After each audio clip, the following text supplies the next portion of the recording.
मोदी जी को दिखाएं कि दरभंगा एम्स नहीं बना। दिल्ली के सत्ता में जब लोग बैठ जाता है, पटना के सत्ता में लोग बैठ जाता है, तो उसे दिखाई देना सुनाई देना बंद हो जाता है। ईंट से ईंट बजा देंगे।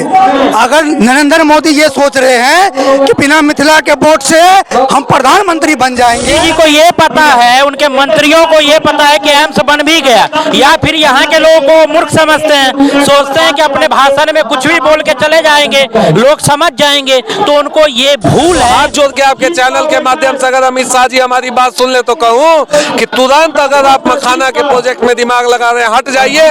मखाना में जो मिथिला का जो मखाना का किसान है वो अपना उद्धार खुद कर लेगा, आपकी जरूरत नहीं। नमस्कार, आप नवयुग टीवी देख रहे हैं। मैं हूं आपके साथ अभिनव कुमार। अभी हम दिल्ली के जंतर मंतर पर बैठे हुए हैं और आज यहाँ पे दिल्ली के जंतर मंतर पे तमाम दरभंगा एम्स को लेके, पूर्णिया को लेके के तमाम मुद्दे को, जो बिहार के मिथिला क्षेत्र के जो मुद्दे हैं उसको लेके आज यहाँ पे एक प्रदर्शन रखा गया है, जिसमें यहाँ पे तमाम मिथिला क्षेत्र के छात्र एमएसयू के नेतृत्व में यहाँ पे एक प्रदर्शन रखा गया है। ऐसे में कुछ लोग इनसे बातचीत करने की कोशिश करते हैं, समझने की कोशिश करते हैं कि इनका क्या कुछ कहना है। और आज हमारे साथ बातचीत करने के लिए एमएसयू के राष्ट्रीय जुड़ रहे हैं। अविनाश जी, सबसे पहले तो बहुत बहुत शुक्रिया जो बात करने के लिए। कैसे देखते हैं दरभंगा एम्स को लेके आप लोग लगातार आवाज उठा रहे हैं?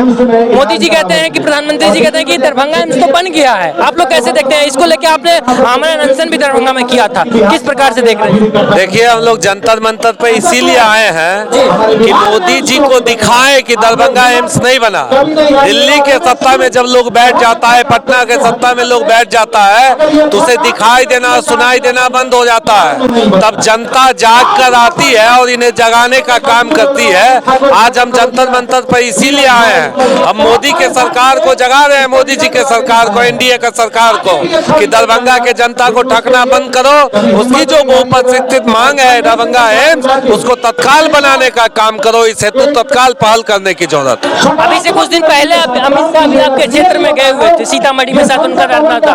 उसमें उन्होंने उस रैली में कहा कि हमारी कोई गलती नहीं, राज्य सरकार के कारण दरभंगा मिथिला क्षेत्र का विकास नहीं हो रहा, दरभंगा का विकास नहीं हो रहा। आपका जो धरना था, शायद वो वहाँ के जो सांसद थे उन्होंने कहा था कि केंद्र अमित शाह जी आएंगे तो मन से एक सकारात्मक बात करेंगे, वो नहीं हो पाया। तो उसको किस तरीके से देखते हैं? और 2024 का चुनाव काफी नजदीक आ रहा है। देखिए, हम लोग दरभंगा एम्स के लिए आमरण अनशन पे बैठे हुए थे। हम लोगों का अनशन का वो 6ठा दिन था।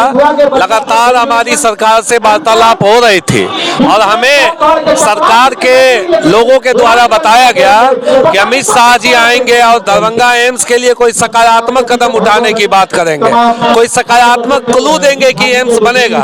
लेकिन हमें आज के डेट में, आज के तारीख में ये लगता है कि ये तमाम सरकार जुमलेबाजियों की सरकार है, जुमला हो गया। और वहां पर जाकर वो मन से, जंजालपुर के मन से कहते हैं कि दरभंगा एम्स गड्ढा में कैसे बन सकता है।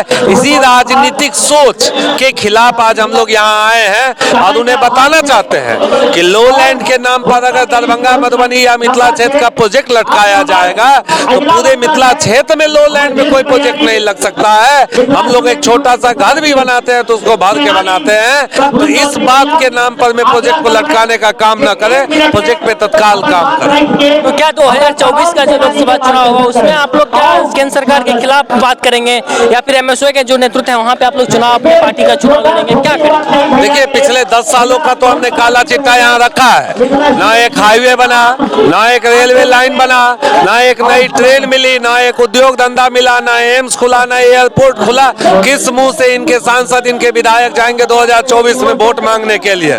ये हमारा प्रश्न रहेगा। भारी मत से हम लोग हरा रहे हैं अगर हमारे मुद्दा पे इन लोगों ने 2024 के पहले नहीं पहल किया तो आप लोग अगर उस क्षेत्र के, चाहे भारतीय जनता पार्टी की बात हो या जदयू, कोई भी राजनीतिक दल हो, अगर चाहते हैं तो आप जदयू का भी विरोध करेंगे, उतना ही भारतीय जनता पार्टी का विरोध करेंगे। अगर आपके क्षेत्र में नेता जाएंगे तो आपने सवाल करने का आप लोग काम करेंगे, मन बना लिए?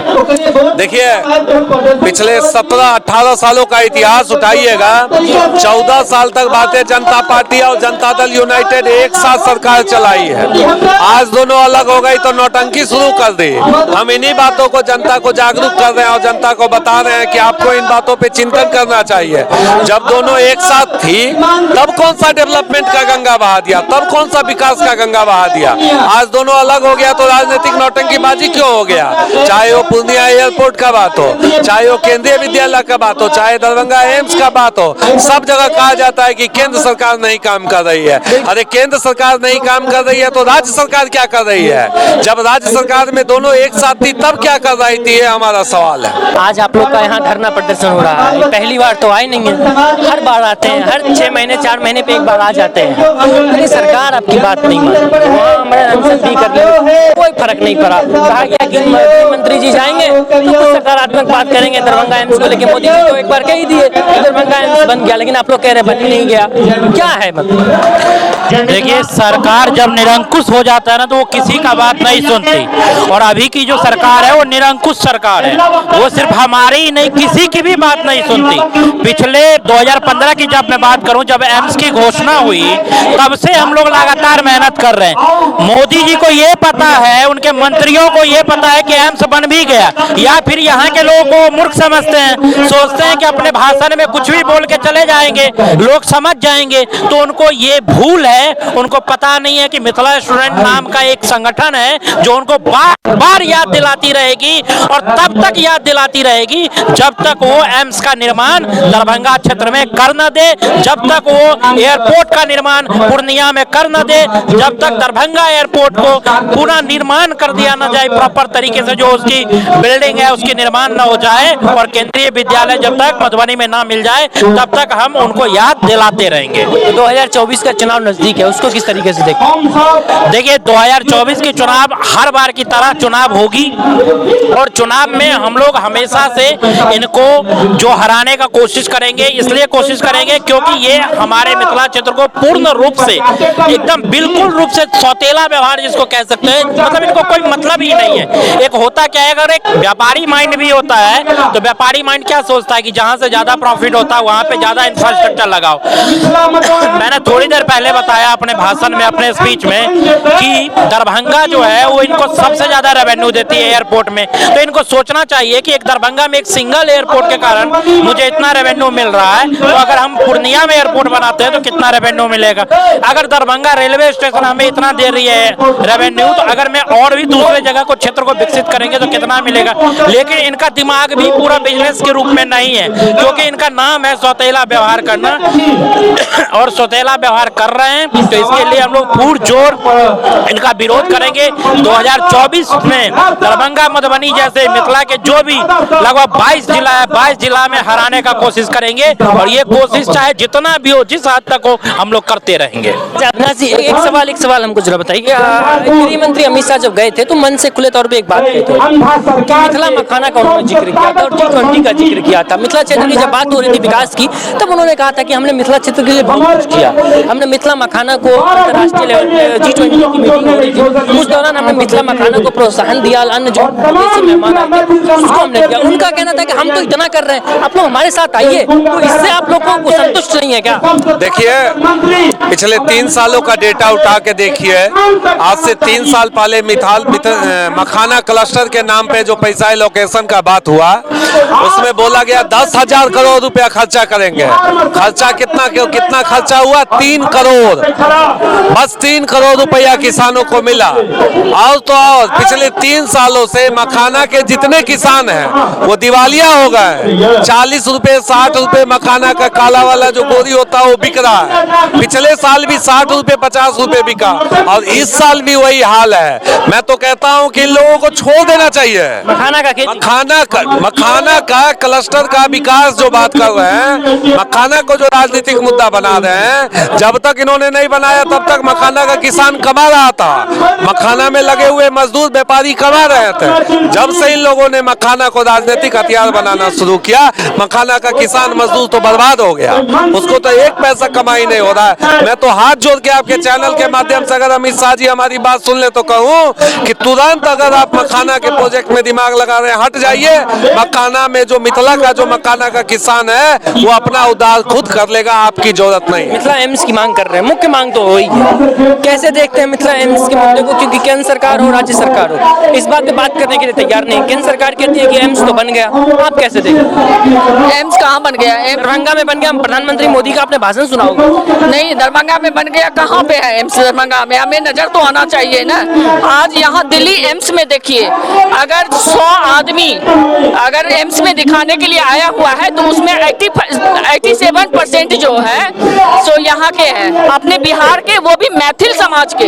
सबसे बड़ी दुख की बात है जो वहाँ 6-6 महीने का जो है वेटिंग में स्टोव, गद्दे सब लेकर के सड़क के किनारे हमारे मैथिल समाज के जो हैं वो लोग सोए रहते हैं, बैठे रहते हैं, क्योंकि कब डेट आएगा, कब पर्चा कटेगा, कब हम एम्स में दिखाएंगे। अगर आज एम्स हमारे यहाँ दरभंगा में बन जाता है तो फिर हमें यहाँ तक आने की जरूरत ही नहीं पड़ेगी। आज हम क्यों यहाँ तक, हमारे जो है मैथिल समाज के या पूर्वांचल के, बिहार के कोई भी आज यहाँ आकर के धक्के खा रहे हैं, क्यों खा रहे हैं? अगर होती तो हम धक्के ही नहीं खाते हैं ना। मोदी सरकार क्या, जो भी राज्य सरकार भी है, बिहार सरकार, वो भी झूठे नंबर 1 है। आज अगर मान लीजिए मोदी सरकार 1% अगर बना भी देते हैं तो हमारे राज्य सरकार कहीं न कहीं कहेंगे जो कि हमने ये बना दिया सीना टाइट करके। अभी जो लोकसभा चुनाव 24 में होने वाला है उसमें जो है उतने उनका जीतने का चांस ज्यादा हो जाता है। वो बस कुछ नहीं, बस इंतजार कर रहे हैं तो 24 का इलेक्शन का। आप कैसे देखते हैं 2024 का चुनाव आ रहा है? अमित शाह जी जाते हैं बिहार में अमित शाह जी कहते हैं कि हमने तो किया, राज्य सरकार हमारे साथ कोऑपरेट नहीं कर रही है। तो राज्य सरकार सच में कोऑपरेट नहीं कर, मिथिला क्षेत्र का विकास राज्य सरकार नहीं करना चाहती। देखिए सबसे बड़ी बात यह है कि ना, ये दोनों चाहते ही नहीं है कि एम्स बने। राजनीति हो रहा है, ये एम्स का ही राजनीति हो रहा है। 2024 का जो चुनाव होगा ना वो एम्स पे ही होगा। इधर जो है सत्ता पक्ष भी अनशन पे बैठते हैं, इधर विपक्ष भी अनशन पे बैठते हैं। अब आप समझ लो ना, दोनों के झगड़ा में एम्स लटक चुका है। तो मोटा मोटी समझे हर कोई अपना अपना राजनीतिक रोटी सेकने की कोशिश कर रहा है। एम्स के नाम पे हो चाहे मिथिला के विकास के नाम पे हो, हर राजनीति दल अपने अपने हिसाब से उसको भुनाने का काम कर रही है। आप आइए, आप क्या सोचते हैं? 2024 का चुनाव तो नजदीक है, आप तो युवा भी हैं, वोट भी करेंगे 2024 का। नेता आएंगे आपके साथ, आएंगे फिर वही वादा करेंगे हमारी सरकार बन जाएगी तो हम आपको एम्स दे देंगे, केंद्रीय विद्यालय दे देंगे। एम्स की बात करते हैं, हर चीज आपको मिल जाएगा, एयरपोर्ट भी मिल जाएगा। कैसे देखते हैं, क्या उसको आप लोग, सरकार पे भरोसा है आप लोग? जी देखिए, सबसे पहले जो हमें दरभंगा एम्स देगा, पूर्णिया एयरपोर्ट देगा, मधुबनी केंद्रीय विद्यालय देगा, 8 करोड़ मैथिल की संख्या है हमारी, और ईंट से ईंट बजा देंगे। अगर नरेंद्र मोदी ये सोच रहे हैं कि बिना मिथिला के वोट से हम प्रधानमंत्री बन जाएंगे, 40 सांसद हमारे मिथिला बिहार से आते हैं, और अगर मिथिला में विकास नहीं हुआ, हम लोगों को बार बार ये लोग ठगते आए हैं। मिथिला के युवा जाग चुके हैं और बार बार ये ठगने वाला काम नहीं चलेगा। हमें अपना अधिकार चाहिए और अंतिम सांस तक हम लड़ेंगे, चाहे आंदोलन करना पड़े, धरना देना पड़े, ईंट से ईंट बजाकर अपना अधिकार लेकर रहेंगे। दरभंगा एम्स चालू होगा, पूर्णिया एयरपोर्ट चालू होगा, मधुबनी केंद्रीय विद्यालय चालू होगा। हमारा जो मैथिल का अधिकार है वो अधिकार मिलेगा। आज दरभंगा एम्स की जब बात आती है तो ये नेता लोग बोलते हैं जो हम समुद्र में जाके एम्स बना देंगे। 10 फीट का गड्ढा समुद्र, 10 फीट के गड्ढे को समुद्र बोलते हैं। आज 80 फीट का गड्ढा भरकर आज जो है पटना में 80 फीट के गड्ढे को भर के सरकारी फ्लैट बनाया जाता है, लेकिन 10 फीट के गड्ढे को भर के एम्स नहीं बन सकता। ये राजनीति का जो फुटबॉल है, कभी बीजेपी मारती है जदयू की तरफ और जदयू मारती है बीजेपी की तरफ। ये बीजेपी, आरजेडी और जदयू ये आपस में मैथिल जनता को लड़ाने का काम कर रही है। हमें विकास चाहिए और अब की बार मिथिलावाद का झंडा बुलंद है और रहेगा। मिथिलावाद आबाद जिंदाबाद। आप हमारे साथ बातचीत करने दिल्ली प्रदेश के उपाध्यक्ष हैं, कैसे देखते हैं? आज तो एक बड़ा धरना रखा गया आप लोगों के द्वारा, धरना भी रख लिए, एम्स की मांग है। सरकार के खाते में तो बन गया एम्स, सरकार मानने के लिए तैयार नहीं है, राज्य सरकार थोप देती है। कैसे, क्या करेंगे अब, आगे की रणनीति क्या है? हम लोग जैसे हम लोगों ने अभी किया है धरना प्रदर्शन, वैसे आगे भी करते रहेंगे जब तक एम्स नहीं मिलेगा हमें। हम अपनी मांग रख रहे हैं सरकार के सामने, चाहे वो राज्य सरकार हो चाहे केंद्र सरकार हो। जहां हमें सुनाई देता है या मीडिया के माध्यम से जहां भी होता है जो कुछ सुनते हैं कि इनके या कागजी कार्रवाई भी देखते हैं, हम पता करते रहते हैं कहाँ क्या अटका हुआ है। जहां हमें लगता है अटका हुआ है हम उनके खिलाफ धरना पे बैठते हैं। हमने दरभंगा आंदोलन करा, दरभंगा में क्या कहते हैं एम्स को लेके, वहाँ हमने 6 दिन के लिए भूख हड़ताल किया था। जब वो भूख हड़ताल किया उसके बाद वहाँ की सरकार थोड़ी बहुत डोली, उन्होंने एक जवाब दे दिया कि हमने उनको जगह दे दी है, जो आप लोग अभी सुनते आ रहे हैं कि सोबन में हमने जगह दी है, बिहार सरकार कह रही है, उस पे हमारी केंद्र सरकार कहती है कि ये तो गड्ढा है। क्या गड्ढे में क्या नहीं बना? पूरा का पूरा शोभन बसा हुआ है गड्ढे में। क्या एक एम्स नहीं बन सकता है? तो उस एम्स को लेके चाहे पूर्णिया में एयरपोर्ट हो, हमें पहले ये भी कहा जाता था कि दरभंगा एयरपोर्ट आप लेके क्या करेंगे। और जो ये मेरा सोच है, क्या मेरे ख्याल से एक सर्वे भी आया था जिसमें बताया गया था कि रेवेन्यू के मामले में दरभंगा एयरपोर्ट से सबसे ज्यादा रेवेन्यू आया है क्या कहते हैं पूरे इंडिया में। तो वो एयरपोर्ट बना, आपने रेवेन्यू कमाया है वहां से। क्या वो एम्स आपके लिए तो वो रेवेन्यू है, लेकिन हमारे लिए वो एक गरीब के लिए इलाज है। तो हमें वो एम्स लेके रहेंगे, पूर्णिया एयरपोर्ट लेके रहेंगे। और जो एक चलिए ये दोनों तो ऊपर की बात हो गई, हम शिक्षा में आते हैं। हमारे मधुबनी में एक केंद्रीय विद्यालय लंबित पड़ा हुआ है। हाँ, इससे क्या राजनीति करना है? आप दे दीजिए, आप बड़े हैं, आप बड़प्पन दिखाइए और दे दीजिए हमें वो। बाद में हम एयरपोर्ट के लिए लड़ाई कर ही रहे हैं, एम्स के लिए कर ही रहे हैं, उसके लिए लड़ते रहेंगे। कम से कम आप स्कूल तो दे दीजिए हमें। अगर एक चीज बताइए, अगर आपकी जो मांगे हैं सरकार अगर मांग लेती है तो क्या 2024 में फिर से बीजेपी को आप लोग बहुमत देने वाले हैं? बहुमत बिल्कुल देंगे। जो सरकार हमें हमारा एम्स देगा, हमारी एम्स देगी, एयरपोर्ट देगी, हमें स्कूल देगी, केंद्रीय स्कूल अगर देती है तो हम दिल खोल के वोट करेंगे और पूरी जनता से अपील करेंगे कि आप वोट दीजिए। इन्होंने हमें एम्स दिया है, इन्होंने हमें एयरपोर्ट दिया है, इन्होंने हमें स्कूल दिया है, हम बिल्कुल वोट करेंगे। जैसे नहीं दिया तो उनके विपक्ष में वोट कराया जाएगा। हमारे अपने सांसद हैं, सांसद खड़े होंगे, हम अपने सांसद को वोट करेंगे ताकि कम से कम सांसद में जाके तो एक आदमी लड़ाई करे। किसी टाइम पे भारतीय जनता पार्टी के 2 ही सांसद हुआ करते थे संसद भवन में, आज पूरे देश पे उनका क्या कहते हैं आप देखिए सरकार चला रहे हैं वो। हाँ, इसी तरह हम भी करेंगे। लड़ाई करने के लिए, हम अपनी बात रखने के लिए हमें लड़ना ही पड़ेगा। बात हमारे अपने ऊपर आई हुई है तो हमें लड़ना ही पड़ेगा और हम लेके ही रहेंगे।